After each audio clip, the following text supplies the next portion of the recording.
Hi, I'm Professor Julio Postigo in the Department of Geography at Indiana University.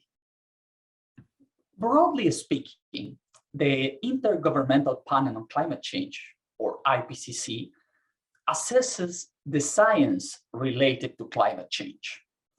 The IPCC prepares comprehensive assessment reports to provide policymakers with regular scientific assessments on climate change, its implications and potential future risks, as well as to put forward adaptation and mitigation options.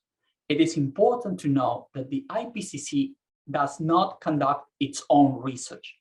It identifies where there is agreement in the scientific community on topics related to climate change, and it also identifies which the research gaps are. In doing so, it can also inform some of the themes for our research agenda on climate change. The expectation is that these assessments inform governments. The reports are policy relevant, but not policy prescriptive. Also, we should not be naive and believe that scientific information is necessarily the most relevant factor in the decision-making of governments, policymakers, and stakeholders.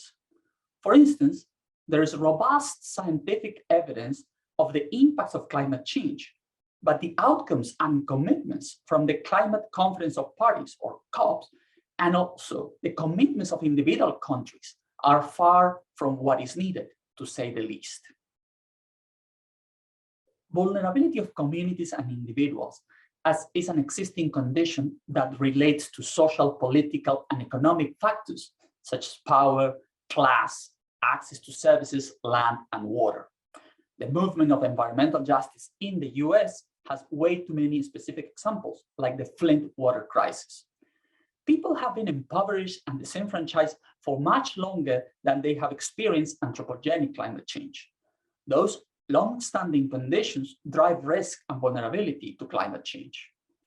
Poverty and marginalization are usually more urgent and pressing on the daily lives of communities and people. Impoverished and disenfranchised communities face also major obstacles and limitations to address the impacts of climate change.